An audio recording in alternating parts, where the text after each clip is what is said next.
அனைவருக்கும் வணக்கம். Welcome to debrief with MSP. நீங்க ஒரு ஏஜென்ட் இந்தியாவில் இருக்கீங்க. நீங்க ஒரு யூஎஸ் கஸ்டமருக்கு சர்வீஸ் ப்ரொவைட் பண்றீங்க. இந்தியாவில் குட் சோர்ஸ் பண்றதுக்கான ஒரு ஏஜென்ட் சர்வீஸ் ப்ரொவைட் பண்றீங்க. உங்க சர்வீஸ் எக்ஸ்போர்ட் ஆஃப் சர்வீஸா கன்சிடர் பண்ணப்படுமா? அண்ட் தேர்ஃபோர் உங்களுக்கு எக்ஸ்போர்ட் பெனிஃபிட்ஸ்லாம் உண்டா ஜிஎஸ்டியில்? அப்படின்னா கிடையாது.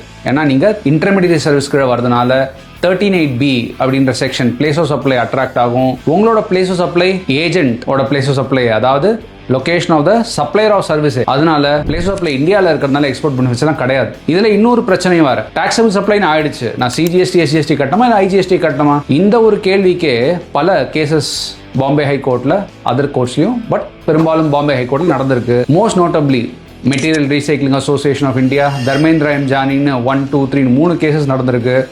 ஒரே கேள்வி, சிஜிஎஸ்டி எஸ்ஜிஎஸ்டி கட்டணுமா ஐஜிஎஸ்டி கட்டணுமா அப்படின்னு. இப்போ இருக்கிற நிலைமையில சொல்லணும் அப்படின்னு பார்த்தா, யூனியன் பட்ஜெட் 2026க்கு வந்தோம் அப்படின்னா, இந்த யூனியன் பட்ஜெட் 2026ல இந்த இன்டர்மீடியட் சர்வீஸ்க்கான 13(8)B ரிமூவ் பண்ணிட்டாங்க. ஸோ அப்போ என்ன ஆகுது? ஜெனரல் பிளேஸ் ஆஃப் சப்ளை, அதாவது நம்ம சிச்சுவேஷன்ல பாத்தீங்கன்னா ஜெனரல் பிளேஸ் ஆஃப் சப்ளைனா கஸ்டமரோட லொகேஷன். இந்த எக்ஸாம்பிள், நம்ம எக்ஸாம்பிள் யூஎஸ் கஸ்டமர் அவரோட லொகேஷனே வந்து பிளேஸ் ஆஃப் சப்ளை ஆயிடுது. அப்போ உங்களுக்கு இன்டர்மீடியட்ஸ்க்கு எக்ஸ்போர்ட் பெனிஃபிட்ஸ் எல்லாமும் உண்டு அப்படின்ற மாதிரி நிலைமை வருது. ஸோ அதனால நம்ம சில விஷயங்களை நல்லா கவனிக்கணும். ஒன்னு, அவுட் பவுண்ட் இன்டர்மீடியட்க்கு எக்ஸ்போர்ட் பெனிஃபிட்ஸ் உண்டுனா நீங்க இம்போர்ட் ஆஃப் இன்டர்மீடியட் சர்வீஸ் பண்ணீங்கன்னா ஆர்சிஎம் கட்டணுமா? முதல் கேள்வி. ரெண்டாவது கேள்வி, இந்த அமெண்ட்மெண்டோட எஃபெக்டிவ் டேட் என்ன? மூணாவது இம்பார்ட்டன்ட் கேள்வி, இந்த அமெண்ட்மெண்ட் ப்ராஸ்பெக்டிவா இல்ல ரெட்ரோஸ்பெக்டிவா? ஏன்னா இதே மாதிரி ரூல் 96 சப் ரூல் 10 எல்லாருக்குமே தெரியும். அந்த ரூல் ரிமூவ் பண்ணும்போது இதே கேள்வி வந்தது. இந்த அமெண்ட்மெண்ட் வந்து ப்ராஸ்பெக்டிவா இல்ல ரெட்ரோஸ்பெக்டிவ், சின்ஸ் இட் இஸ் கிளாரிஃபிகேட்டரி, அதனால ரெட்ரோஸ்பெக்டிவா எடுத்துக்கணுமா அப்படின்ற ஒரு கேள்வியும் இருக்கு. பட் என்ன பொறுத்தவரையிலும் 96(10)ம் 13(8)B ரெண்டும்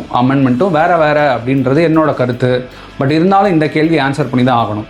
ஸோ நீங்க ஒரு இன்டர்மீடியரி ஏஜென்ட்டா இருந்தீங்க அப்படின்னா இந்த அமெண்ட்மெண்ட் எப்படி உங்க பிசினஸ் அஃபெக்ட் பண்ணுதுன்னு கவனிச்சு அதுக்கேற்ற மாதிரி பிளான் பண்ணிக்கோங்க. வணக்கம், நன்றி. தேங்க்யூ ஃபார் வாட்சிங் டீப்ரீஃப் வித் எம்எஸ்பி.